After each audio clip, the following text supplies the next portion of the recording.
What if the quietest kid in school, the one who only studies, never fights, never makes a scene, turned out to be the most dangerous person on two wheels? That's exactly the situation nobody at Sunny High saw coming, and by the time they figured it out, it was already too late. Meet Jay, student council president, top academic performer, and the kind of guy who makes the entire school wonder what he's actually thinking. On paper, he's everything a model student should be. Disciplined, focused, first in national rankings, completely uninterested in socializing. But here's the thing about Jay: the version of him everyone sees at school is only half the story. Every morning, instead of taking the bus like a normal person, Jay rides an old bicycle to school through the most chaotic route imaginable. We're talking construction zones, pedestrian crossings, couples making out on sidewalks. He weaves through all of it without blinking. And when he hits the deadly slope at the edge of town, the one where even walking down feels life-threatening, Jay doesn't slow down. He drops in at full speed, executes a bone-crunching stop at the bottom with pure leg pressure, and rolls into school like nothing happened. The popular kids who witness it for the first time don't know whether to be impressed or furious that someone is out or affirming all of them combined. Some of them decide to respect it, others immediately mark Jay for a lesson after school. Meanwhile, inside the classroom, a girl named Mia, who can barely focus on anything except watching Jay read his textbook in the corner. Her friend sees right through her and teases her about studying, but really just studying one particular person. Mia always defends Jay whenever anyone talks badly about him. She calls him incredible. She praises him without hesitation. Her friend already knows the truth. Mia has been completely in love with this guy for a long time. And then there's Yuna, sharp-tongued, energetic, and absolutely zero tolerance for nonsense. Yuna's the kind of girl whose presence alone turns the entire room louder and whose anger makes the most confident guys shrink instantly. The boy who sets her off is Moo, red-haired, effortlessly charming, the type every girl in class secretly watches arrive. Moo calls Yuna grandma as a joke, and Yuna responds by unleashing every insult she knows in rapid succession. What nobody realizes yet is that Moo and Yuna are twins, and the friction between them is as old as they are. Somewhere in this noisy classroom, Dom Kang sits quietly admiring Yuna's every move, including the moments when she's furious. He finds her beautiful even when she's screaming, which says everything about where Dom Kang's head is at. Moo, unbothered by sister's rage, slips away to pee and tries to strike up a conversation with Jay. He approaches the desk of the one person in school who has absolutely zero interest in being approached. Jay barely acknowledges him, just glances up from his book and tells Mew to state his purpose if he's not leaving. Muse lights up and tells Jay he saw the downhill maneuver, the single skid on the deadly slope, the one that left everyone's jaws on the floor. He explains he's here specifically to invite Jay to join the Zephus cycling team, a street cycling crew that takes things seriously. Jay's response is to ignore him completely and return to studying. No eye contact, no words, nothing. Gets ignored again. Tries a third time, gets the same result. He eventually gives up and shuffles off, muttering that guys like Jay are irritating. But something Moo said does catch in Jay's mind, not the team invitation, but the mention of the bike itself. That word pulls up a memory Jay doesn't usually let surface, being 13 years old, and his uncle handing him a bicycle as a gift. His uncle told him that studying was important, but fresh air was good, and that if Jay got better, they could go on bike trips together someday. That was the beginning of something Jay has never quite been able to name, but has never been able to let go of either. After school lets out, Moo ambushes Jay one more time, this time with a specific challenge attached to the invitation. A rival from another crew named TJ Kin has been talking about Jay's bike, calling it junk, nothing special, beneath notice. TJ wants a one-on-one race that night at Green Park, and Moo is just the messenger. Jay doesn't say yes, but the visible tension in his jaw when someone disrespects his bike says plenty. That night, Green Park is alive with cyclists, tricks, sprints, energy drinks being pressed against faces as pranks. The Zephus crew is there. Mew with his injured leg, June the calm strategist, and a gathering crowd waiting for something worth watching. TJ's group shows up and immediately starts with the arrogance, asking where the snob from Sunny High is, insinuating Jay already chickened out. Mew holds his ground, confident in a way that surges even TJ, and proposes a warm-up round while they wait. And then Jay arrives and the whole park shifts its attention in one quiet, collective pivot. TJ approaches first, hand extended for a shake, doing the whole performance of making Jay feel welcome. Jay doesn't shake his hand, doesn't greet him, just looks at him and says, "Let's get to what matters, I'm busy." The race format is simple: one-on-one, back to the starting point, checkpoints at every turn for safety. Jay makes one thing crystal clear to Moo before the starting signal: after this race, stop bothering him about joining the team. June hands Jay a helmet and notices something unusual. Jay has removed the brakes from his bike entirely, probably to cut weight. TJ tries to get in Jay's head at the line, telling him to keep up with the junk if he can. The signal drops a gear released from someone's fingers, falling slowly to the ground, and the moment it lands, both riders launch. TJ surges ahead immediately, his carbon frame bike doing exactly what a carbon frame bike is supposed to do against an old beater. He's taunting Jay over his shoulder, telling him to get used to the view, calling the bike trash. And those words seem to physically accelerate Jay because suddenly the gap starts closing fast. TJ looks back, and his confidence flickers for the first time. This guy is actually catching up. Desperate, TJ knocks over some cones at a marked curve, trying to throw Jay off balance.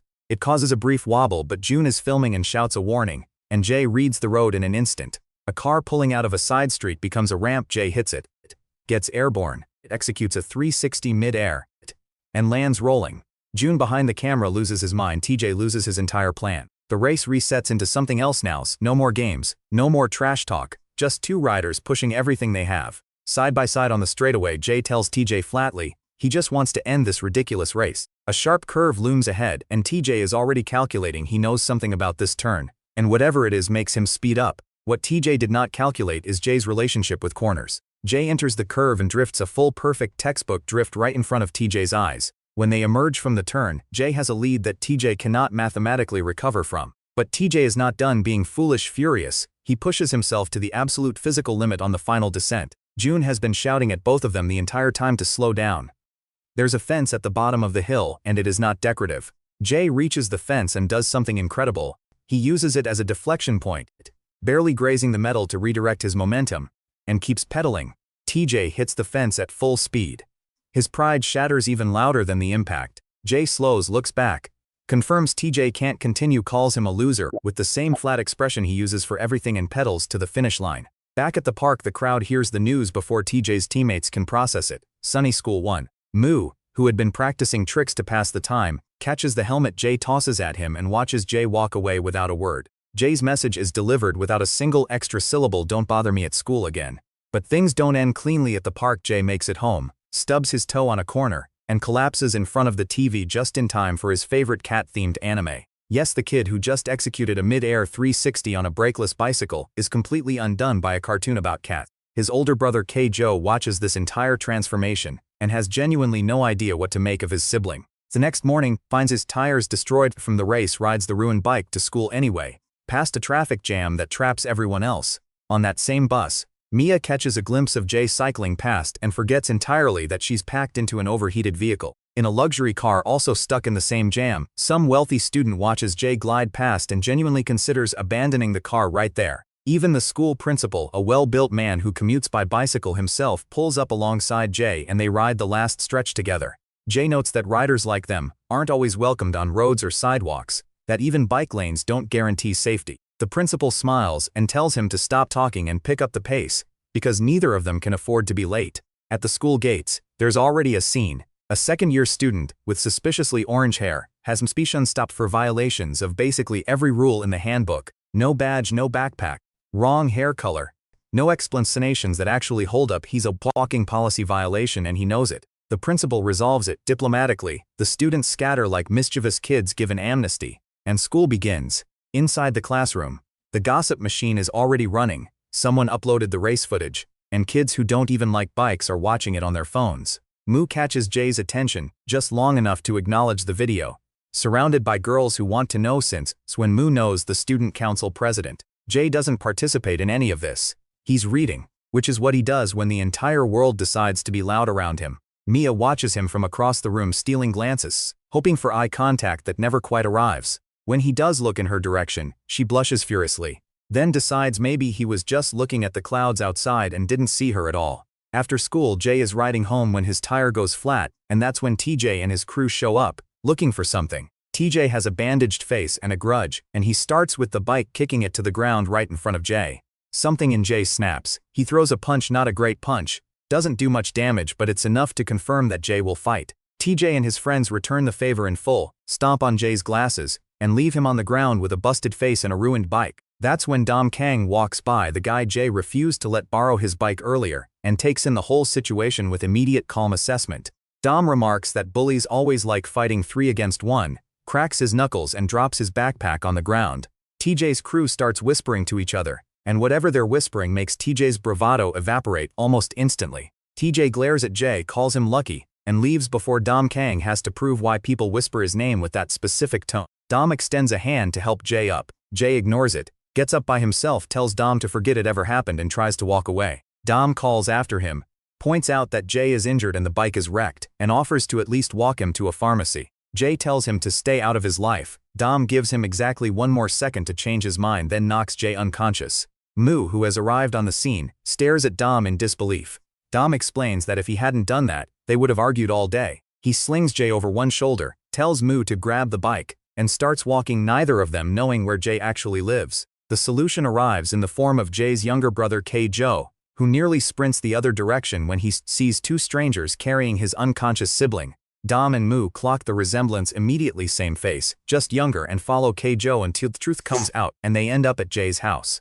Dom patches Jae up with bandages, while K-Jo watches the whole situation with the expression of someone who has accepted that his brother makes strange life choices. While Jae sleeps off his injuries, Moo and Dom explore the room and find a framed photo, a young boy with a bicycle, and a man beside him. The boy in the photo is undeniably Jae, a younger, softer version, smiling in a way the present-day Jae almost never does. The bike in the photo is the same bike Jae rides as now, which means Jae has had this bicycle since childhood. Dom starts to zone out staring at Moo and slowly realizes this guy looks almost exactly like Yuna. He stares harder. He has a mild crisis about whether he's been feeling lonely lately. Then the reality clicks: Moo and Yuna are twins. Jae wakes up with bandages all over his face, finds strangers rifling through his belongings, and immediately demands they leave his house. Moo holds up a mirror to show Jae his own face.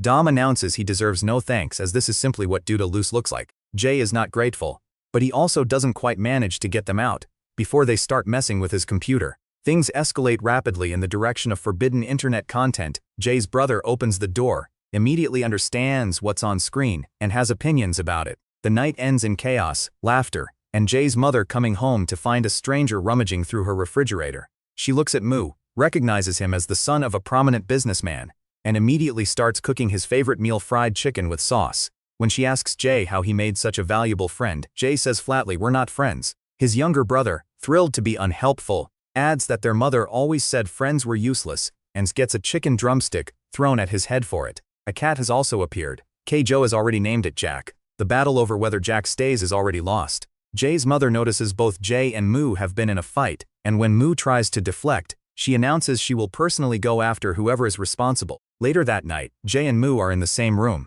Moo on the bed, Jae grudgingly making space on the floor. Moo drifts towards sleep and says something honest, that he envies Jae for having a mother who's present and spoils him. Jae says nothing, but in the dark he asks out of nowhere when Moo started cycling. Moo says he saw a boy riding in a park as a kid and thought it looked fun, and that boy must be really good at it by now. Jae tells him to stop talking nonsense and sleep.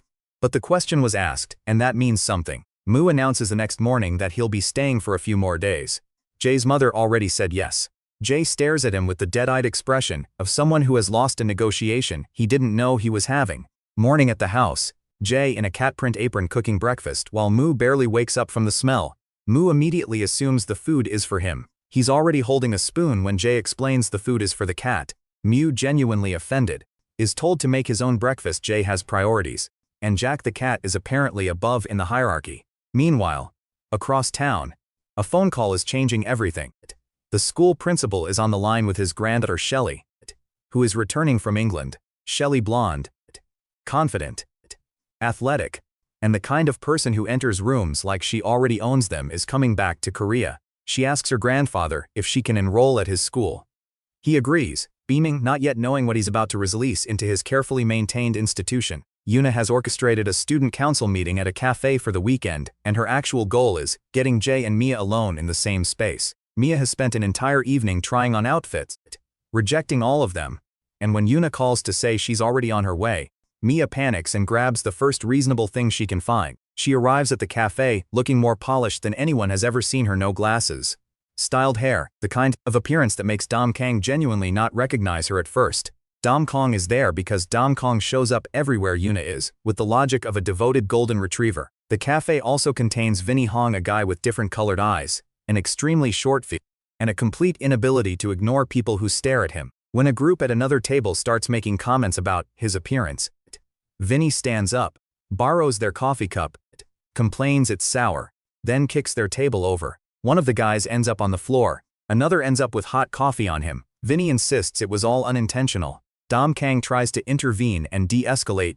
Vinny responds by flicking his cap and staring at him, like they're about to have a different kind of conversation entirely. It's Yuna's voice that stops it. She tells Dom to put his fists away and not cause trouble, at least this once. Dom adjusts his hair, fixes his cap, and tells Yuna he didn't cause anything. She says good job. Those two words do something to Dom Kang that no threat ever has. Jay, meanwhile, never makes it to the meeting, because he witnesses a bag snatching on his way over and makes a choice. Two men on a scooter grab the luggage of a blonde woman with striking confidence, and before they've gotten 10 meters away, Jay is already turning his bike around. He borrows a construction worker's helmet mid-sprint full speed, no hesitation. The worker barely registers what just happened.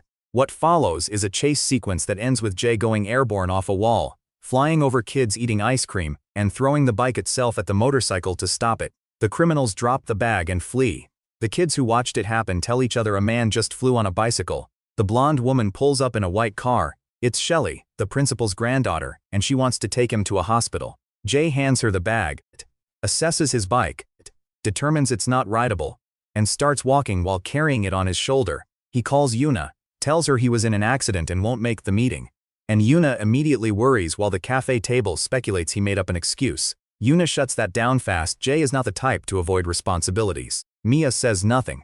She just goes to the bathroom and stares at herself in the mirror, feeling like all the effort she put in was for nothing. On the way out, a man from a fashion magazine hands her a card and tells her she has exactly the look they're searching for. Mia stares at it, genuinely surprised the universe giving her something on the worst possible day. Jay takes the damaged bike to a repair shop run by a woman named Harry Tattoos, a military cap, and the kind of knowledge that makes it immediately clear she's serious about cycling. Harry patches up the cut on Jay's forehead before touching the bike, which annoys him, because his priorities are very specifically ordered. When she inspects the damage, Harry realizes the fork and front wheel are completely gone, but the frame is intact, and that's what matters. Then Jay notices something on the wall, a photo of a cyclist he recognizes. It's his uncle Ma Zhou captured at what appears to be the Tour de France final stage. Memory floods in. A young Jay watching that race on a computer screen. Seeing a Korean cyclist in the lead for the first time in history. Then watching the English athlete surge past and steal first place. His uncle had told him, if you have a dream, go after it, not your parents' dream, your own. Young Jay said he wanted to be a doctor. His uncle said that wasn't a dream, that was something boring enough to make cycling look like poetry. He told Jay that studying was important, but finding something you truly enjoyed and living it was better. And then on race day, Jay's uncle became the first Korean cyclist to win a stage of the Tour de France, and Jay turned off his computer with the calmest, fullest heart he'd ever felt. Harry confirms what Jay already suspects. She recognized the bike, an old training bike that Ma Zhou rode on asphalt before turning professional. She even shows him the name inscribed on the frame. The bike is called Mahan Zhou, named after the uncle himself. Harry says she became the leader of a fan club dedicated exclusively to Ma Zhou, and now she knows exactly who she's talking to. She tells Jay the repairs will take 2 days, then hands him a flyer, a Street League Longbitons championship with a prize of 100 million won and a spot in an international event. Jay refuses immediately. He has exams, he has priorities, he is not interested. Harry smiles, tells him to come back in 2 days for the bike, and to visit a hospital, neither of which Jay agrees to out loud. On his way out, Jay realizes he's lost his wallet. It's already in Shelley's hands. She'd found it at the scene after he left. And she'd already looked through it, including the student ID that told her exactly which school Jay attends. She asks her grandfather if she can enroll there. He agrees immediately, because he cannot say no to her, ever. The day Shelley walks into Jay's classroom, the room falls completely silent. The teacher introduces her from England. 1 semester. Cycling enthusiast. Grandfather is the principal, and every boy in class immediately forgets everything they were thinking about.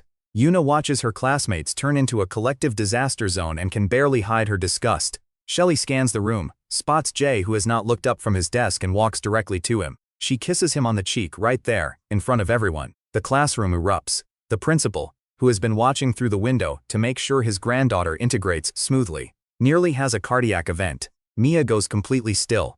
The shock hits her somewhere deep, and it does not leave quickly. Jay wipes his face and asks what she thinks she's doing. Shelley explains she's thanking him for retrieving her bag, and she's returning his wallet. She then looks at the boy sitting next to Jay and tells him she wants his seat.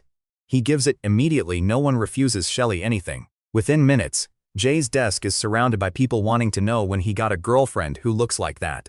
Moo appears in the doorway. breathless from sprinting across the school the moment he heard the gossip, looking for the nerd who kissed the blonde exchange student. He finds Jay surrounded by people, asking questions Jay has no intention of answering, and pushes through to get to him. Moo needs to understand what happened. Jay explains.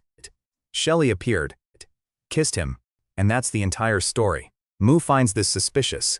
He asks why Jay never mentioned her, especially since they're now living together. The surrounding students immediately jump to conclusions about what living together means, and the school newspaper representative takes a photo of the moment for documentation. Mia watches all of this from across the classroom and feels a wave of something she doesn't have a clean name for. It pulls up old memories, the kind she's spent years trying not to revisit. Back in middle school, Mia was bullied.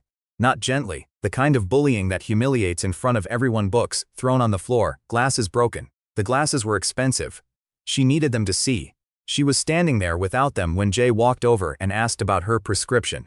Same prescription as his. He had a spare pair because he broke his glasses often enough to always carry backup. He just handed them over, no dramatics, no speech, just here, take these. That was the moment. That was when Mia started liking him, not because he was impressive, but because he was quietly kind when it cost him nothing to walk away. The present hurts because Mia knows how hard it is for her to express what she feels, and now there's this golden, effortless girl sitting right next to him. But the story on the Zephyr side of things is about to get a lot more complicated before it gets better. Mew gets called to an emergency team meeting, the kind where Mew shows up with a very serious expression and removes a ring from his finger. He walks up to TJ and punches him squarely in the face without saying a single word first. TJ goes down, that demands an explanation. Mew delivers one.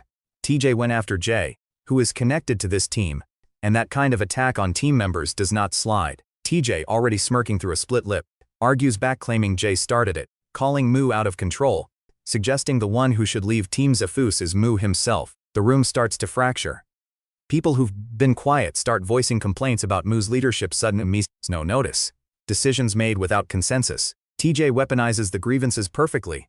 Moo hasn't ridden in weeks because of his injured leg, and all he's done socialize with girls on his father's money. Moo challenges everyone to say what they have to say directly to his face.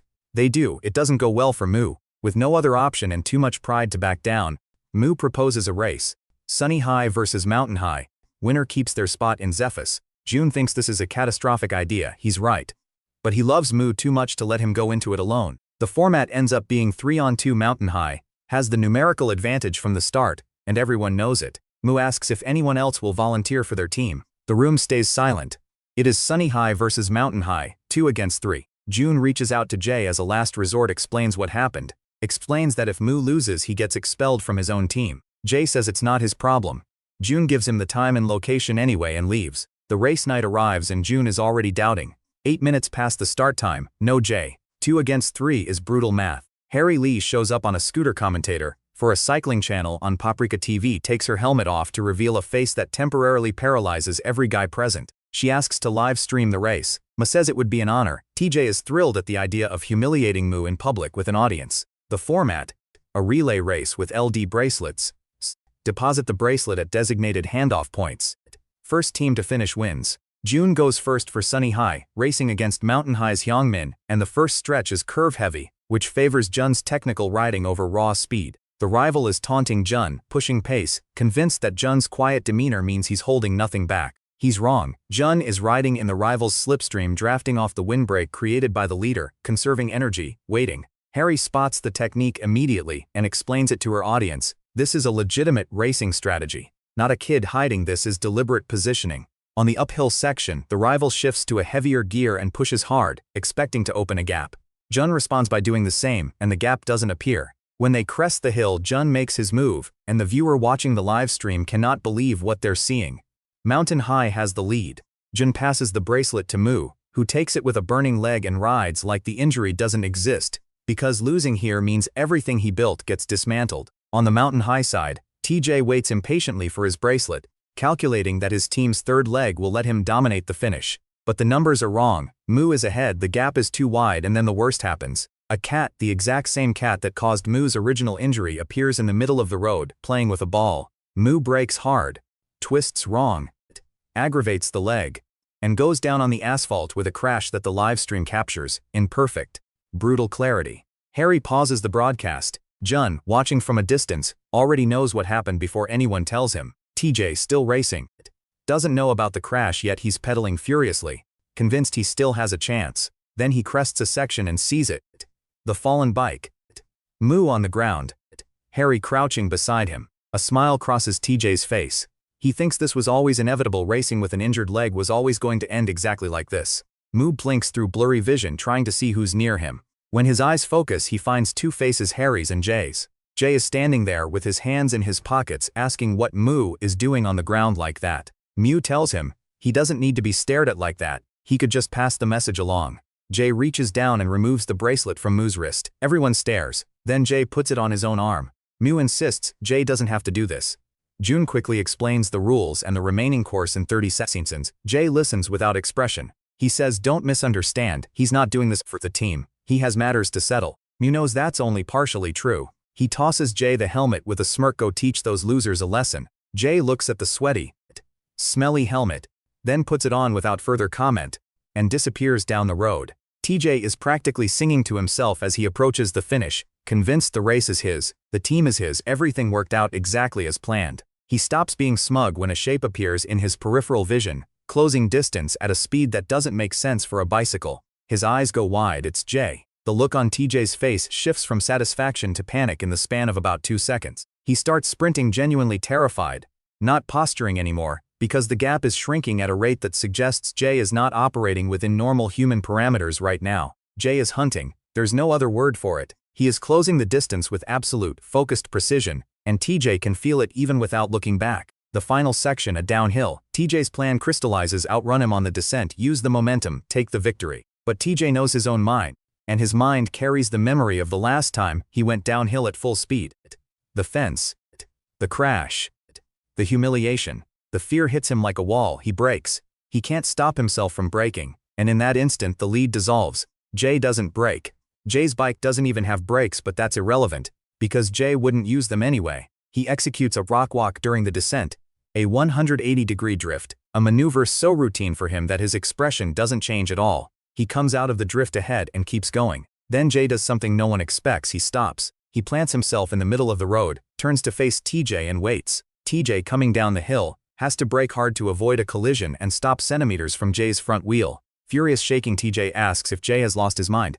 Jay responds with the calmest voice in the world. He says he's here because TJ kicked his bike yesterday, and he wants to settle that properly, a no-rules race for the remaining stretch to the finish.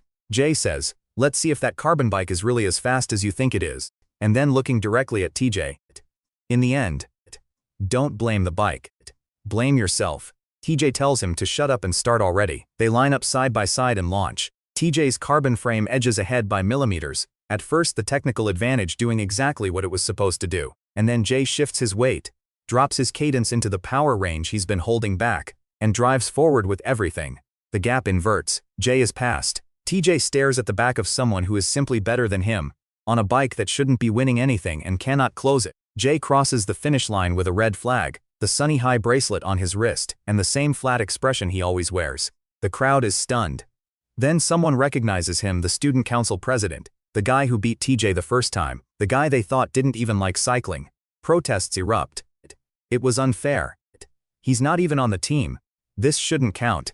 Jay removes the helmet and says flatly, seems like the junk wasn't the bike. TJ understands exactly what that means. The junk was him. Limping to the scene, settles it directly. He accepted a 2-against-3 race from the beginning. And the moment he crashed, the race was already over for his team. He reaches down, tears the Zephyrus emblem from his jacket, and drops it on the ground. Before he wakes away, he tells TJ's people, I hope you're happy now. Take care of the team. June puts a hand on Moo's shoulder. They walk out together. Moo admits he feels terrible, but June tells him we can start something new. Jay tosses a helmet toward Moo as they leave, catches it, thanks him. Jay doesn't respond, just gets on his bike and rides off. Harry Lee watches Jay go, and notices something about the bike she recognizes from somewhere much bigger than this park. TJ, despite technically winning, sits alone staring at nothing, because this is the second time he's felt what defeat tastes like, and the flavor hasn't improved. Vinny Hong approaches him from the shadows, someone TJ clearly knows and clearly respects, in a specific way that involves a lot of caution. Vinny says, with the cat gone, the mice come out to play. He watches Moo's disbanded team walk away and announces he'll be leaving his own team too. TJ doesn't understand what Vinny means. But Vinny has already decided something, and Vinny always does what he decides. Moo and June end up in front of Moo's house, where the knight delivers one final blow. His father and stepmother pull up just as Moo is standing outside. His father immediately wants to know what Moo is doing out, why he isn't studying, what happened to his face. Moo's stepmother reaches out to touch the cut on his cheek, and Moo tells her to take her hands off him. Sharp cold. In public. In front of his father. His father punches him, calls him a thug, demands he show respect as the eldest son. Moo doesn't flinch. He fires back. His stepmother only wants his father's money, and she's been taking advantage of his mother's absence from day one. The argument escalates to his father demanding every wallet, every credit card, every resource Moo has access to. Moo throws the wallet on the ground and says he doesn't need any of it and gets kicked out of the house. Upstairs behind a window, Moo's twin sister Yuna watches it all and quietly says, "It's all my fault." Moo ends up sitting on a bench, near a vending machine with no money, no team, no home, and rain starting to fall. A wet, shivering cat appears, the very same one that caused him to crash tonight with an injured paw, unable to walk. Moo looks at it. He's furious for exactly 1 second. Then the anger drains out, replaced by something softer. He shares his food.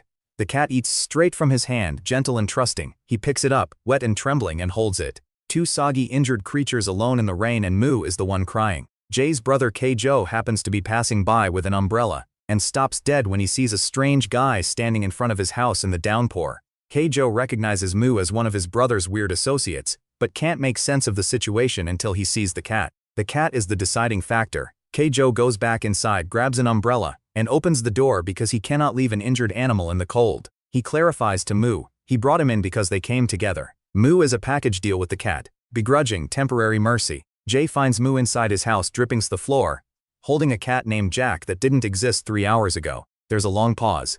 Then Jay throws a towel at Moo's head and gestures toward the bathroom. He adds, "This is just for today. Don't expect anything more." After a warm shower and a meal made by Jay's mother, who feeds Moo his favorite food without hesitation once she recognizes who he is, Moo feels something he hasn't felt all day. In the bedroom later, Moo, lying on the bed, says quietly he thinks Jay's life isn't easy either. His mother pressures him to be the best, but at least she's there. Jay turns off the light and jabs Moo with his foot to push him off the bed, which Moo takes as a good night. But in the dark, Jay asks again, when did Moo start cycling? Moo says he saw a boy in the park when he was a kid and thought it looked fun, and that boy must be incredible by now. Jay tells him to stop talking nonsense and sleep. Moo smiles and says Jay should try being positive sometimes. Then Moo casually mentions he'll be staying a few more days. Jay sits up. Moo explains Jay's mother already said yes. Jay lies back down. The situation is already out of his hands. Yuna delivers a bag of clothes to Moo early in the morning, tells him to stop being stubborn and go home, and offers him a ride in the family car. Moo refuses. He'll take the bike, and he suggests Yuna start cycling too. Yuna ignores him completely and leaves. K-Jo asks Moo if Yuna is his girlfriend. Moo, absolutely offended, explains she's his sister. K-Jo looks completely surprised, which somehow makes it worse. Jay and Moo end up riding to school together on the bike path, Moo complaining about every obstacle, Jay indifferent to all of them. When Moo suggests ditching class to keep cycling, Jay's expression alone closes that conversation without a word spoken. At school, Mia tells Yuna she never imagined seeing Moo and Jay getting along like this. Yuna agrees it happened fast, and she can't quite explain it either. Yuna arranges the student council weekend meeting at a cafe, using the combined power of the all-female department heads to override any objection Jay might have. Mia sees it as her chance, a setting that isn't the classroom, a version of herself she's been quietly preparing, and Jay with nowhere to be but there. She spends an evening trying on clothes, feeling hopeful in a way that's both exciting and terrifying. The weekend comes. The cafe meeting happens. Dom Kang is there somehow. Vinny causes a scene. Harry shows up for a scooter, and the whole male population briefly stops functioning. And Jay doesn't show up because he's chasing bag snatchers on his bicycle and ends up with a head injury and a ruined front wheel. Mia sits in the bathroom after hearing the news and tells her reflection that everything feels meaningless, though she still hopes Jay is okay. A fashion magazine scout hands her a card on the way out. She stares at it. The universe's timing remains terrible. At the bike shop, Harry tells Jay she'll need 2 days for repairs and gives him a flyer for the Street League Championship, the same one he refused earlier. Jay refuses again. Harry smiles again. She tells him to stop making decisions before he has all the information. She shows him the bike's name, Mahan Jo, and tells him she recognized it the moment she saw it. She says she'll charge him after he wins. And she says she knows exactly why he might want to participate for his uncle's sake. Jay doesn't confirm this. He also doesn't deny it. He just picks up his ruined bike and walks. The conversation that changes everything happens at home, in front of the television. A sports interview is playing. Sancho Choi, the greatest competitive cyclist in Korea, talking about the championships and about a legend named Manhwa. Sancho says if Manhwa were still alive, he would have had to end his career anyway because of doping issues. Jay hears those words and something in him goes cold and then very, very hot. He remembers his uncle's face. The day of the race. The feeling of watching history happen on a screen in the middle of the night. He stands up.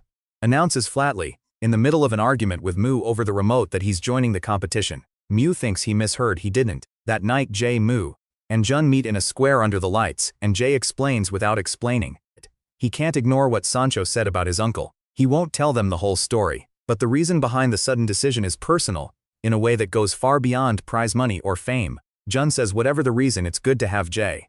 Now they need a team. The name debate begins, and it is immediately one of the worst creative sessions in recorded history. Mu proposes super cool. Jun says absolutely not. They consider it. Super other team. Giant team. Tiger team. Legendary team. They table it for the next day. Jay lies in the dark thinking that Mu is genuinely the most clueless person he has ever shared oxygen with. Shelly hears about the bike team and immediately wants in. She claims she rides very well. Mu welcomes her without hesitation because she's beautiful. Dom Kang also wants in.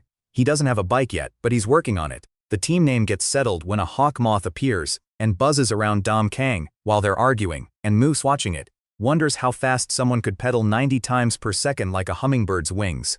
The word hangs in the air and everyone looks at each other. Hummingbird, that's it. Mia is the one who gets to design the logo. Jay tells her without warmth, without flourish, to make something if she wants to try. She immediately starts sketching and tells him she'll also teach herself to ride a bike, if he'll give her one lesson when he has time. Jay says he'll teach her when he's free.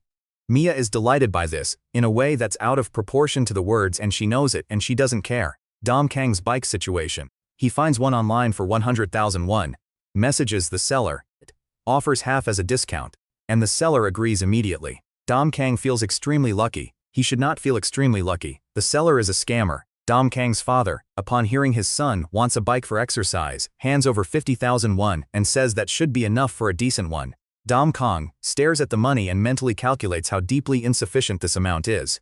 The scammer collects the transfer, buys snacks, congratulates himself, and heads home, where he finds multiple men in dark suits, holding various tools, standing inside his apartment. Dom Kang's father's associates have tracked the scammer using phone records and bank information, and a hacker who has broken into Korea's largest credit card company for less urgent purposes. The scammer ends up zip-tied to a chair in his own apartment, still wearing his bicycle helmet, waiting for the young master to arrive. Dom Kang walks in, hands in pockets, face dark, then pulls out a caramel candy Yuna gave, pops it in his mouth, and immediately looks like a completely different person. He spots the scammer's bike in the corner, approaches it, declares it's in excellent condition, barely used, and he got it for 50,000 won. What a deal. The scammer watches someone else claim his bicycle, while he is physically unable to stop it, which is a very specific kind of suffering. Dom Kang takes the bike, grabs the helmet while he's at it, tells the scammer he can leave now. The bodyguards release the man. Sometime later, the scammer is found standing upright in a soft patch of dirt, surrounded by cats who want to play. He is not physically harmed, he is emotionally devastated. Now Dom Kang has a bike, one he doesn't know how to ride, on a track that requires specific techniques without brakes. Mu teaches him to skid. Dom Kang watches the demonstration with complete confidence, declares he's understood, gets on the bike, and immediately discovers he has not understood anything. He ends up rolling downhill on a brakeless fixed gear, legs spinning beyond his control, screaming that it's not working at all. After the crash, Mu concludes his friend is athletically challenged and arranges for brakes to be installed the next day. At Harry's shop, Dom Kang gets his front brakes. Jay introduces the team to Harry. Harry asks why they aren't training. Jun pulls out his research. He's been studying the competition participants, and one of them is a problem. Monster 13, former American football quarterback, left the sport after a severe knee injury, returned to Korea, discovered cycling as rehabilitation, and developed into something extraordinary. The video Jun plays shows this athlete hitting 102 kilometers per hour on a bicycle, on a 5-speed, on a downhill course with a car windbreaker. But still, Harry explains the mechanics. A windbreaker car removes air resistance entirely, making elite speeds achievable. The new Guinness World Record for cycling speed is over 200 kilometers per hour. Mu says there seems to be no limit to human potential, which is true but not helpful right now. Harry offers them the use of her training rollers, a room in the back of the shop with professional-grade equipment, where team members practice pedaling technique. Dom Kang volunteers to go first. He cannot get the bike stable on the rollers, he wobbles, he overgrips the handlebars, he applies force in completely the wrong directions. Harry tells him, "Relax your shoulders. Relax your hands. The harder you grip, the harder it is to control." He still wobbles, he continues trying. Beside him, Jay puts his bike on the roller and pedals as if he grew up doing exactly this because he did. His upper body is completely still. His legs are smooth and even, his cadence is textbook. Everyone stops to watch. Harry observes that this is what comes from years of practice alongside someone who competed at the highest level, not talent, not gift, but repetition done correctly since childhood. She tells them, anyone can step on pedals. Using every muscle together the way Jay demonstrates that takes a different kind of work. The session leaves Dom Kang exhausted and determined, and Mu tired and newly aware of how much he doesn't know yet. Dom Kang, sprawled on the floor afterward, declares he's going to practice all night. He looks at Mu and asks what his deal is with Yuna. Mu, genuinely confused, says he could never be attracted to his own sister. She looks like an ugly cow. Dom Kang stares at him. His world rearranges itself. He asks very carefully if Mu just said Yuna is his sister. Mu asks if Dom Kang really didn't notice. They're identical twins. It's been obvious this entire time. Dom Kang jumps up, stands in front of Mu, and calls him brother. Mu looks at him with genuine alarm. Jay, who had been pedaling in the background, stops to witness what is happening. The session ends with Dom Kang in a complicated emotional state and Mu very unsure about what he just agreed to. The weekend practice session at the park brings everyone together. Jay, Mu, Jun, Shelly, Mia, Dom Kang, and Yuna, who has come to supervise the situation. Mia has been looking forward to this specific moment for a long time. Jay promised to teach her to ride, and today is the day. Dom Kang, wanting to impress Yuna, attempts a skid demonstration in front of everyone. He fails. The failure involves rolling on the ground holding himself in a very specific area. Yuna tells him his training really paid off. He can now put on bicycle comedy shows, and that just being himself is enough. Jay begins teaching Mia, holding the seat, walking alongside her, telling her to relax her shoulders and actually pedal because he's doing all the work. Mia uses every opportunity to fall sideways onto Jay, which Jay notes with increasing impatience, as opulence problem she could solve if she tried. Shelly watches this for approximately 2 minutes before marching over and telling Mia to stop flirting with Jay. Jay escapes the resulting argument by agreeing when Mu suggests they swap. Mu takes over teaching Missa. Jay takes a break with Shelly. Shelly immediately puts her sunglasses on Jay's face to see how they look, then tries on his prescription glasses, goes slightly dizzy, and hands them back. She refuses to return his glasses for a while. Jay asks for them back with zero amusement. She eventually gives in. From across the park, Mia watches this and feels something shrink inside her. Jay looks more relaxed with Shelly in 3 minutes than he does with anyone else all day. Mu notices Mia's shift in mood and gently keeps the lesson going, bringing her back to focus. He tells her something that matters. Cycling isn't about talent, it's about effort. And her fear of falling is the real obstacle, not her ability. He tells her, whatever she does, she should always have confidence. Everything is scary the first time. After achieving it, it won't be a big deal. The memory of being bullied surfaces in Mia, the classmates who laughed.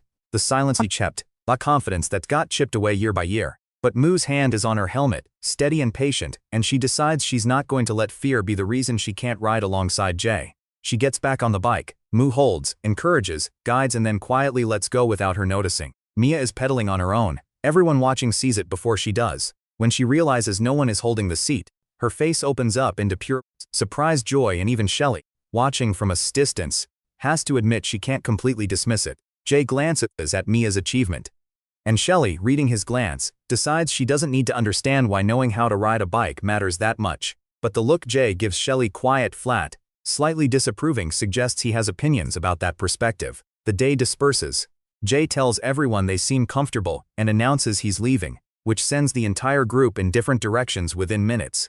Dom Kang walks Yuna toward a taxi, stops to get drinks from a convenience store, and comes out to find 3 guys from another school surrounding her. The guy who approached Yuna has already been told no, keeps pushing, and escalates into insults when she refuses a second time. Dom arrives, takes in the scene, removes his cap, and delivers a lesson in respect that leaves the instigator on the ground before the friends across the street fully register what happened. He moves through the other 2 with equal efficiency. The third one, watching, knows it's his turn, and when Yuna pleads for Dom to stop, Dom pauses. He and Yuna walk back in silence. She says she'll take a taxi from here. He says he'll walk her until she gets one. Yuna tells him he didn't need to act so abruptly. Dom asks if she wanted him to just stand there and watch. She falls silent. Dom says for a girl who grew up like a princess, she probably thinks he's like everyone else. He tells her he genuinely hopes she gets home safely, and walks away, which is not what Dom Kang usually does, and the difference in it lands on Yuna harder than any argument would have. The guy who fled the scene while his friends got disciplined is already on the phone, calling people connected to Vinny. Vinny's crew identifies Dom Kang from a blurry photo taken during the confrontation. Someone in TA's network recognizes the long hair and bandage as belonging to Mu, a friend of Jay's. Vinny calls TJ, who identifies the connection instantly. Friend of the student council president who beat him twice. From Sunny School. TJ very slowly starts smiling. He doesn't know exactly what Vinny is planning, but he's relieved Vinny isn't pointed at him. Vinny sets something in motion. What exactly? Nobody knows yet. But Vinny's plans always lead somewhere chaotic. The next day at school, Dom and Yuna aren't talking. Mu notices the freeze between them and says nothing, which is unusual for Mu. Mia asks Yuna if something happened. Yuna says, "We're not close enough to even fight," and stares at Dom napping face down on the table. After class, Dom's Rottweiler Jordan, named and raised by Dom himself, is tied to his bike outside the school building. Every student who passes wants to look at the bike. Every student who gets close enough for Jordan to notice retreats immediately. Jordan is enormous. Jordan is enthusiastic about his job. No one is touching that bicycle. Dom unleashes Jordan after school to head home early, and Jordan immediately bolts in the opposite direction. Dom has to grab the bike and chase his own dog through public streets. He eventually catches him, straps Jordan to his back on the bike, and rides home with a Rottweiler, the size of a small couch mounted behind him like a very dramatic backpack. At the end of school, the three guys from the Vinny situation are stationed outside the gates, watching for Dom, and they spot Yuna instead. Mia and Yuna are walking together when the group approaches. One of them asks Yuna if she remembers them. Mia, scared and thinking fast, quietly tells Yuna she already called Dom, and he's probably on his way. Yuna's eyes go wide. She doesn't want Dom involved, especially when she sees Vinny standing behind the group, looking exactly like someone who orchestrated this entire situation, just to start something. Dom, still at work, gets Mia's call. Her voice is terrified. She says Yuna is being harassed. Dom's expression changes completely. His bodyguards notice it from across the room. He grabs the bike and goes, no explanation, no hesitation, cap flying off his head mid-sprint as he accelerates to a speed that makes the workers pause and stare. As he rides, memories surfaced the first time he saw Yuna. Outside a club, a man holding a girl's arm and Dom Kang telling him to let her go. Another young man appeared that night and diffused the situation with 3 words, and Yuna had looked at Dom across the distance. And that was the beginning. The first day of school, Yuna had walked up to Dom on his crutches and told him point blank, "Stop dyeing his hair. Start dressing properly. Stop being a thug." Dom had asked her who she thought she was, then quietly pulled her aside and begged her not to tell anyone about the mustache, about the club, about the part-time job that made him look 25. She had looked at him and said, "If you're so scared, start acting like a normal student," and walked away. He had watched her go and thought she had serious attitude problems. But she was the first person to ever tell him to act normal and sound like she actually believed he could. On the school for rooftop later, after he'd knocked 2 upperclassmen down with his crutches and emerged from the principal's office without being expelled, for reasons the vice principal found baffling, Yuna had found him napping. She'd asked him what he wanted to do after graduation. He'd said music, not specifically writing or performing, just music, because it made him feel calm. She'd told him university could make him a specialist. He'd said he didn't know if that was necessary. She'd agreed. There was no law. She'd told him if he didn't have a diploma, society wouldn't value him. He'd tried to change the subject. She hadn't let him. And then she'd said, "I think it's nice that you have something you want to do. I hope your dreams come true. You have my full support." He had never heard that before, from anyone, in his entire life. He'd felt something in his chest as large as a new purpose. The next day he came to school with black hair and a correction pen. Now Dom Kang is flying through traffic on a bicycle, all of that weight in his chest, because he promised himself he would protect her, and he is not breaking that promise. Vinny is watching the street calmly when Dom arrives, and Vinny's entire posture changes, not in fear, but in the particular way of someone who just found what they were looking for. Dom looks at Yuna first, confirming she's unharmed, then turns to Vinny. The confrontation that follows isn't simple. Vinny isn't simple. He's the kind of dangerous that doesn't announce itself with volume. He and Dom circle each other in the way of 2 people who understand exactly what the other is capable of. Dom doesn't back down. Vinny doesn't escalate beyond a point. The guys who started the whole thing are very much regretting their life choices right now. Yuna screams at Dom to stop. She's terrified he'll get into serious trouble. That Vinny is exactly the kind of situation that spirals badly. The interaction ends without a full fight barely, and Dom and Yuna walk away from the wreckage of a confrontation that didn't quite ignite. The guys who fled earlier get tied to a tree by Dom's associates, crying from the emotional weight of the experiences. Their sneakers also disappear. It's a complicated evening. Meanwhile, the race flyer has been spreading posted around the city, catching the attention of all kinds of people. Notable cyclists are registering. Delusional ones are registering too, including a man so devoted to his pink floral bicycle that he showers it with kisses before going inside to submit paperwork. This man's name is the manga team leader. His bike's name is Sina-chan. He considers these details non-negotiable. Mew insults the bike within earshot of the owner, which leads to the owner grabbing Mew by the collar and spitting through clenched teeth about appropriate terminology for superbikes. Jay tells Mew to just apologize and leave. Mew apologizes. They return to school. Jay comments that the bike is probably that man's girlfriend, which would explain the reaction. Mew cannot determine if Jay is joking. Jay does not clarify. The team application has been submitted. The name is official, and Mia's hummingbird logo has been approved in Jay's words. Without looking at the drawing, yes. Mia tells him she made it specifically for him. He tells her to finish quickly because he wants to leave. She beams. Shelly joins the team officially. She wants to prove she's a serious rider. Mew welcomes her. Jay does not object. But Jun has been doing the homework none of them are doing. And what he finds is unsettling. Monster 13 is training at speeds between 89 and 97 kilometers per hour in regular sessions, and recently hit 102 on a particularly good downhill run. Harry breaks down the physics windbreaker, car assistance, optimal conditions, elite muscle composition built from years of football before cycling, but the number is still real. Jun says, if they don't take this seriously they won't survive the preliminaries. Mew gets quiet. Damshing's to skid says nothing useful. Harry offers the rollers. They train. Kang suffers. Jay is extraordinary. The gap between them is both motivating and slightly demoralizing. But the team is a team now officially named. Logo designed. Application submitted. Training started. Shelley's custom bike arrives from England by mail, while she's on the phone with her father, cheerful and completely unaware that her grandfather is watching her from a distance and worrying. The principal sees Shelley smile at the group, a real smile, the kind that's been missing, and despite everything, he softens. He sips his juice. A hawk moth buzzes past. The team argues about something he can't hear from here. Shelley laughs. He realizes it's been a long time since she looked like that. He decides not to interfere today. June has identified the other participants and is building race strategy, while everyone else is still trying to figure out basic technique. He's tracking the manga team, Monster 13, TJ's old crew, and at least 2 others with competitive backgrounds. He also knows about Vinny, though Vinny's team's status is unclear, since Vinny announced he was leaving his own group. Whatever Vinny is planning for this competition, it isn't public yet. But Jun is watching. Meanwhile, the Mia-Shelley tension hasn't resolved. Shelley confronted Mia in front of the group, asked what her problem is, and Mia refused to even let her look at the logo up close. Mew caught the tension.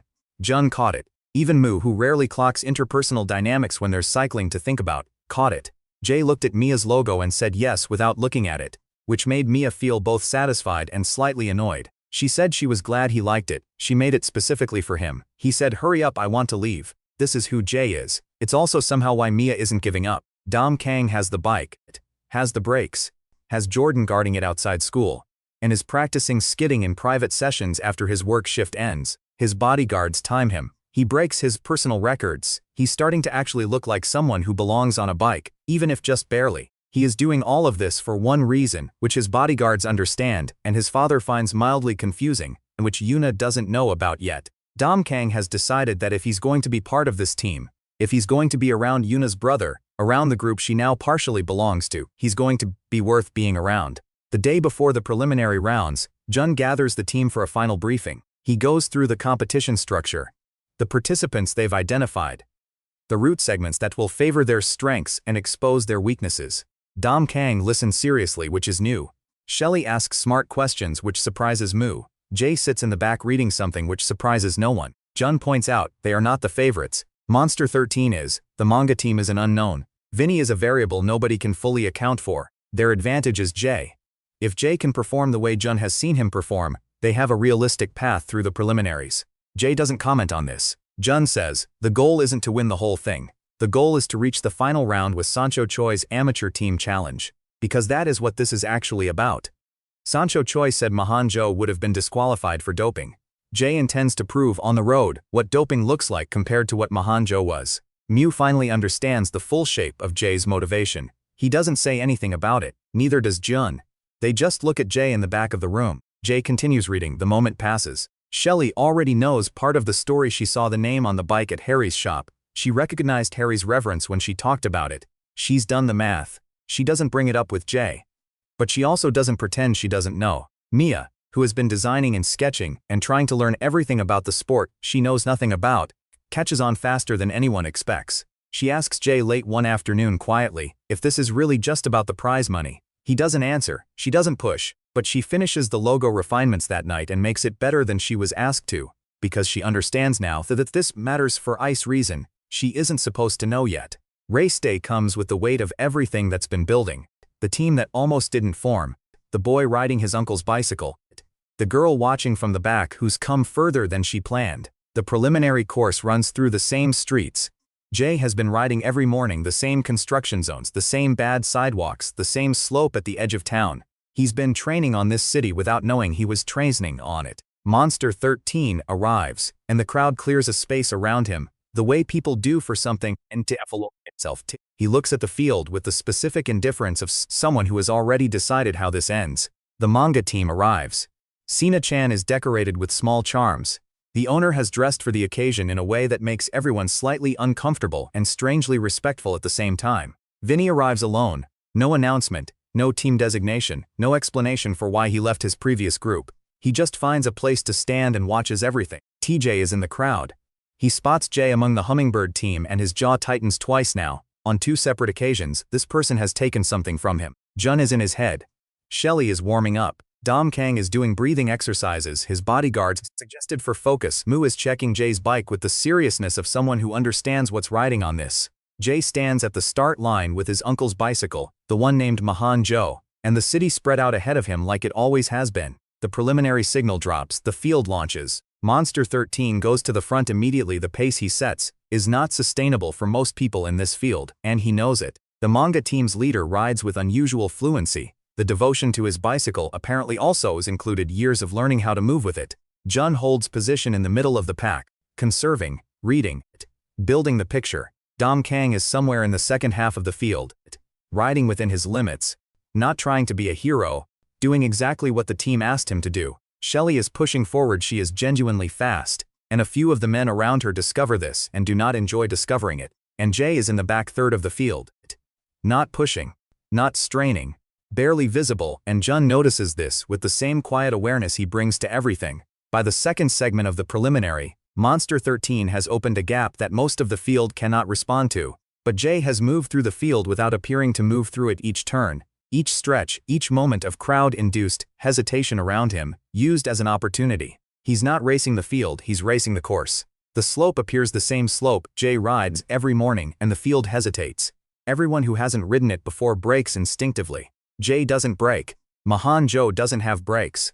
Jay uses the exact same deflection technique he's used 100 mornings, touching the fence at the bottom, just enough to redirect, and flows out the other side. Monster 13 ahead watches this in the reflection of a car window, and something in his face changes. He thought he knew who the competition was. He just revised that calculation. Jun, filming from a position he's held since the start, captures the moment and knows they have a real path here. The preliminary finishes. Hummingbird advances. Monster 13 advances. The manga teams advance most predictions. Vinny advances alone, quiet, without celebrating anything. TJ's crew without Jay and without Moo does not advance. TJ watches the results post and looks at his phone for a long time afterward. In the hours before the finals, the team gathers at Harry's shop. Harry has been tracking everything on the live stream. She tells Jay the bike held. The adjustments she made to the carbon wheels are performing the way she expected. He should ride the way he always does. Jay asks her one more time about his uncle. Not the doping accusation, he already knows the answer to that. He asks about the day of the tour stage, what his uncle was like. Harry says he was someone who rode like cycling was the only honest thing in the world. Like nothing between him and the road could lie. Jay processes this, nods, picks up the bike and goes to warm up. Moo catches Harry before they leave and says, Jay's going to prove something today. Harry says she knows. She says, I think he already has. The final round format. A longer course. Team relay elements in the second half. And at the end, Sancho Choi waiting with his professional squad for the winning amateur team. Sancho Choi is watching from the sidelines when the amateur teams line up. He sees Jay. He doesn't know who Jay is yet, but something about the boy with the old bike and the completely still upper body catches Sancho's thend in the particular way that things which deserve attention eventually demand it. The final begins. Monster 13 does what Monster 13 does. He sets a pace that tells the field, this is the ceiling, figure out if you can reach it. Jun goes early for Hummingbird, buying time and position for the relay handoff. He uses the slipstream again, steady and deliberate. Shelly takes the second segment and does something unexpected. She's not conserving, she's attacking, on the uphill, which nobody saw coming. She knows cycling. She's been hiding it, not deliberately, but because the team didn't ask, and she doesn't offer things that aren't asked for. On the uphill she gains 3 places. She passes Monster 13's teammate. She hands off to Dom Kang with Hummingbird in 4th position. Dom on his newly braked bicycle, in the worst shape of any competitive rider in this field. Does the only thing he can do? He holds the position. He doesn't attack. He doesn't lose ground. He rides exactly within his capability and not a centimeter beyond it. He crosses the handoff point at 4th place. He hands the bracelet to Jay. Jay looks at the bracelet on his wrist, looks at the course ahead, looks at Monster 13's massive frame somewhere out front. He doesn't think about the prize. He doesn't think about the team. He thinks about his uncle riding this kind of road and what it felt like to watch. And then he starts to move. The first segment of Jay's portion is a technical maze curves, narrow passages, a section where the crowd has pressed close enough that riders have to choose their lines carefully. Jay doesn't choose. He flows. He moves through the technical section the way water moves through terrain, not fighting the shape of it, just following the only line that actually works. By the time he exits the technical zone, he's moved from 4th to 2nd. Monster 13 is ahead, but the gap is readable. Monster 13 feels the presence behind him and looks back. He sees the old bike. He sees Jay's upper body completely still. And he understands, this is not a normal rider. This is something he didn't account for. The downhill section arrives and Monster 13 goes for it, everything he has. The full power of his rebuilt knee, his football-trained lungs, the physics of his frame working in his favor. Jay matches him. Not the same way, different technique, different body, different bike, but the gap doesn't widen. They come into the final stretch together. And it becomes a sprint. Monster 13 on pure physical output. Jay on something harder to name. It's the memory of a boy watching his uncle on a screen at midnight. The promise that nothing in the world is impossible if you want it badly enough. The final meters, crowds on both sides. Sancho Choi standing at the finish line watching with an expression nobody around him can read. Jay crosses a wheel length ahead. He doesn't celebrate. He slows, he stops, he looks at the finish line and breathes. Monster 13 finishes 2nd, 1st, and the thing he does is look at Jay's bike with the expression of someone who needs to revise everything they thought they knew about equipment.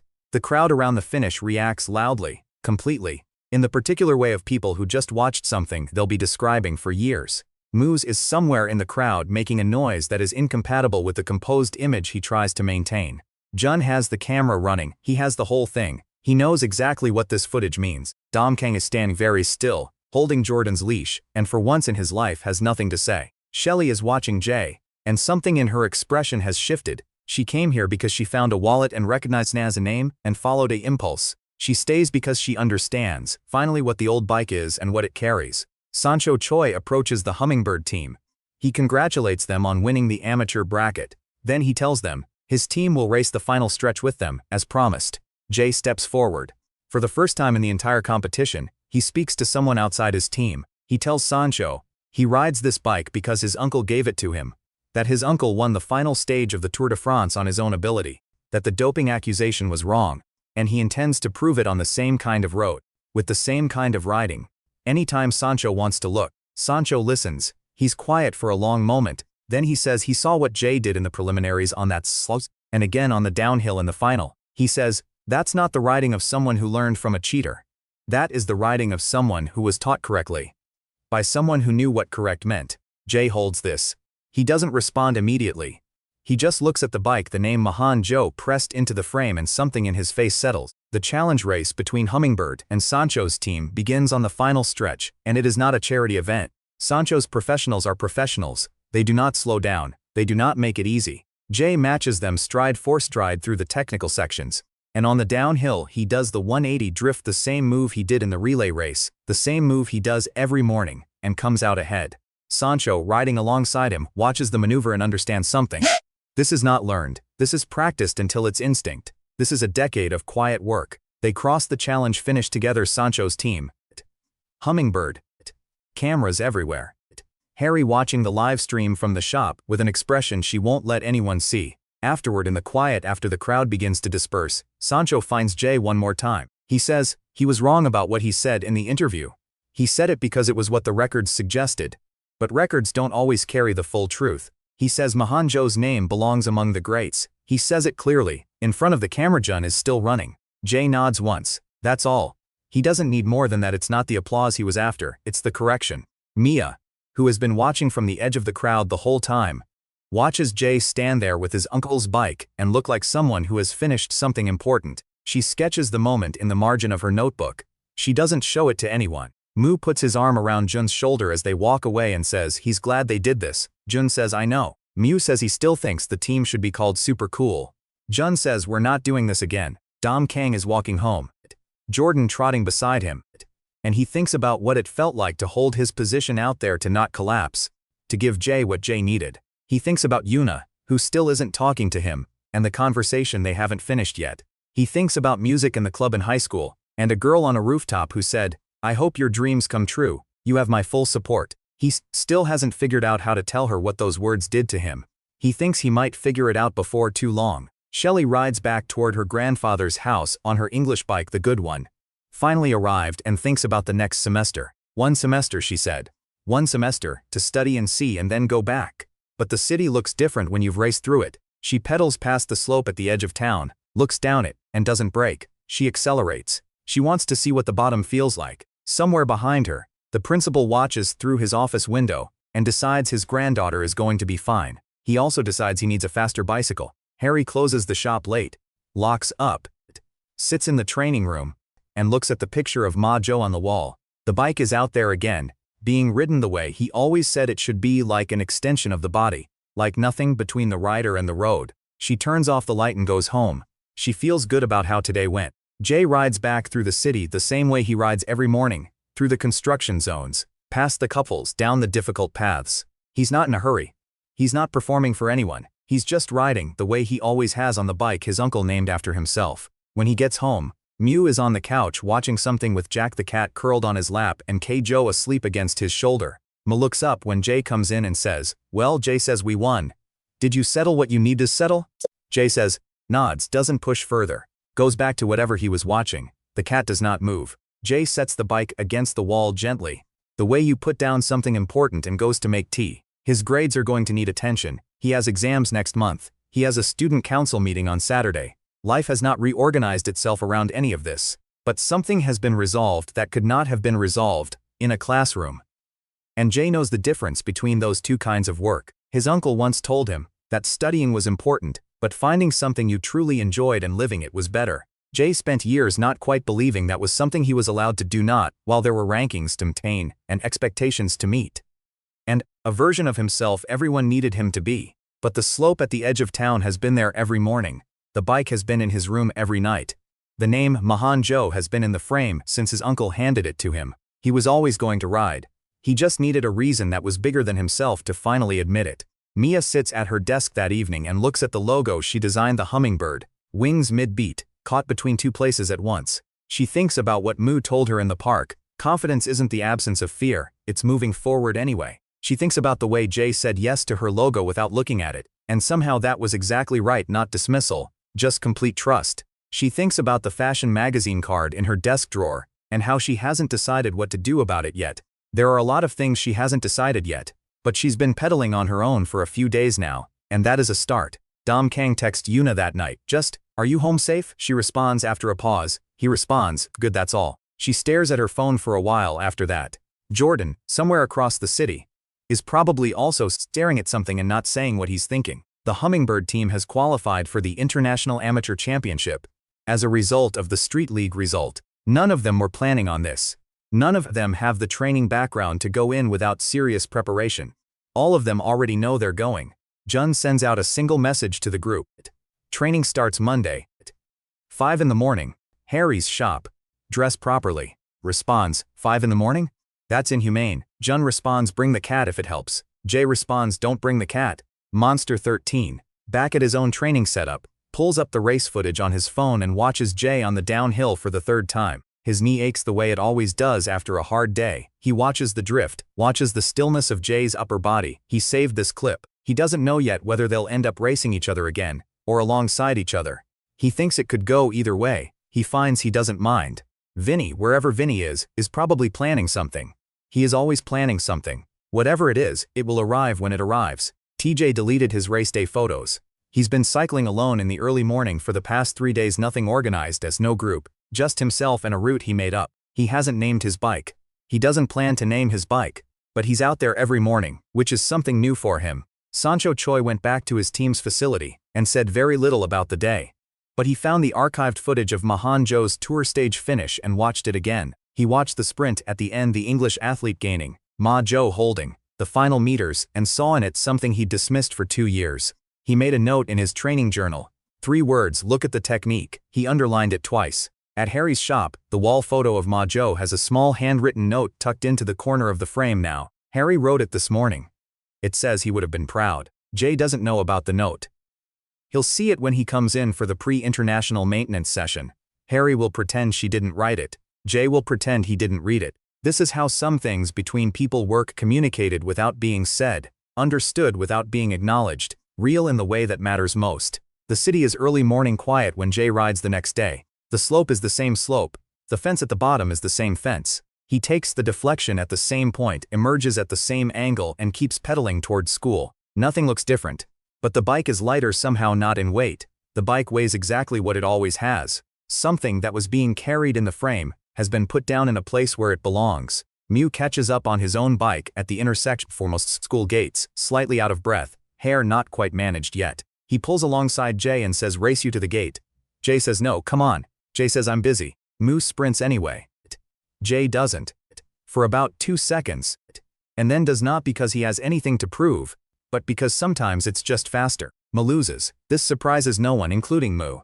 He complains the entire walk from the gate to the building. Mia sees them arrive from the classroom window, 2 bikes, side by side, one slightly ahead, and thinks about the logo she designed. Wings, mid-beat, always in motion. She thinks, that's them. She thinks, I want to be part of that. She looks at the fashion magazine card in her bag, and she thinks, maybe both things can be true. The morning homeroom starts. Jay sits in the corner reading. Mew debates something with the girls next to him. Dom Kang is asleep on his desk but has, for once, set an alarm. Shelley is writing something, not notes, a letter, addressed to someone in England. She'll finish it tonight. Jun is at his desk with 3 notebooks open, working on something related to wind resistance calculations that nobody asked for and everybody will eventually be grateful for. The teacher arrives, asks everyone to settle down, and begins the lesson. Outside, a hawkmoth pauses at the window, wings a blur, suspended between moments, exactly where it chooses to be. This is what the story turned out to be about, underneath the races and the rivalries, and the reclaimed reputation of a lost uncle. It's about finding the thing that makes your upper body go still, even when everything around you is moving fast. For Jay, it was the bike his uncle named after himself, the bike that taught him something about what an Islandist looks like. When you stop pretending you don't have one. For Mew, it was the team he built and then lost and then rebuilt differently, not on his father's money, not on his family's name, just on the shared choice of people who showed up. For Dom Kang, it was a girl on a rooftop who said the words nobody had said to him before, and everything he decided to become in the space those words made.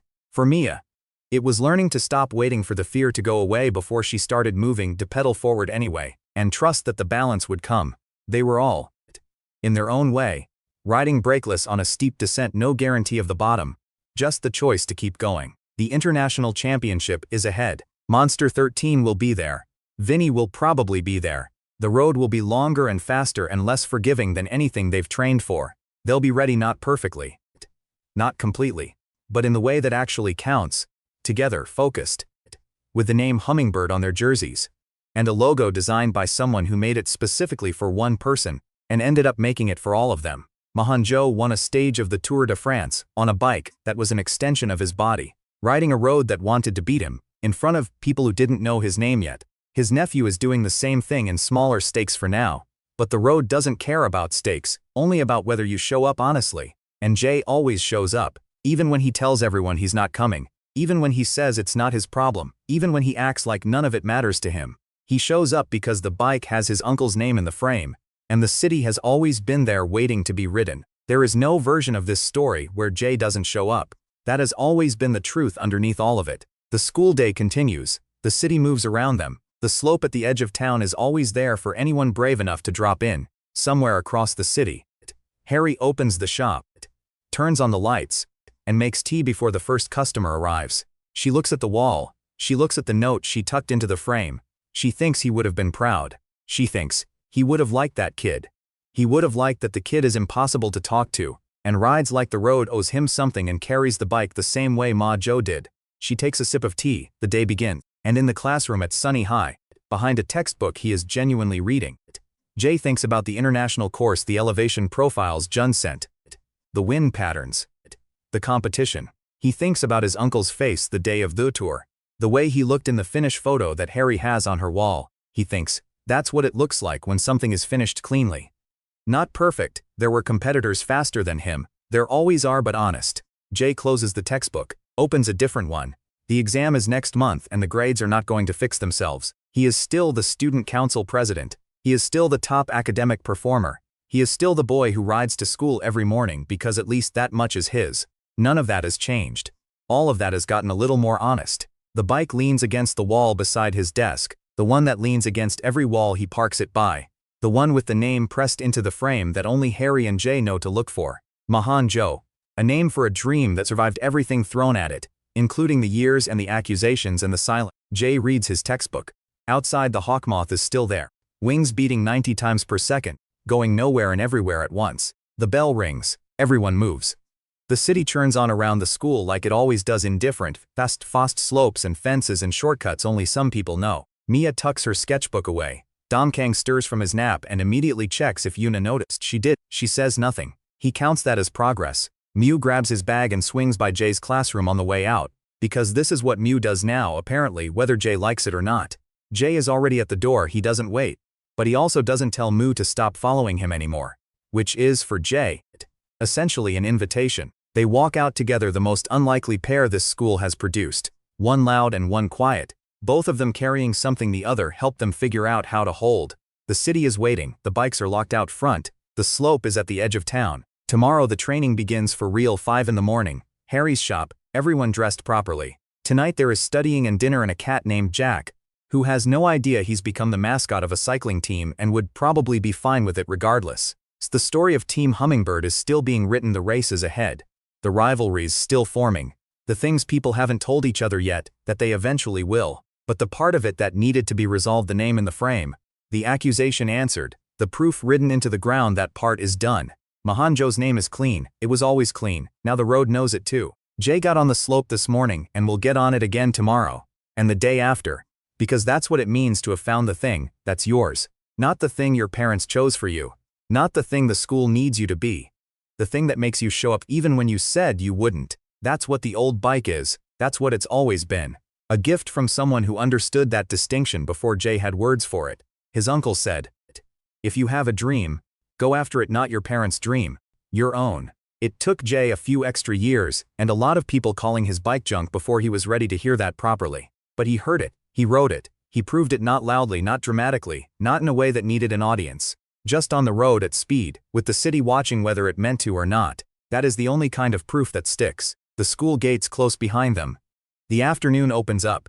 The team is scattered across the city, each of them carrying a piece of something that didn't exist 3 months ago. They built it from a flat tire and a race invitation and a knocked-out rival, and a knock on a door in the rain, and a cat named Jack who sealed the deal. And somewhere in the middle of all of it, a boy who only studied, started riding again, not because the world required it, but because it was finally honest to. Team Hummingbird, first generation, definitely not called super cool. The slope is still there, the fence is still at the bottom, the name is still in the frame, and every morning, rain or shine, exam season or off season, Jay gets on the bike and rides it like an extension of his own body, which, after everything, it is, because that's what his uncle taught him.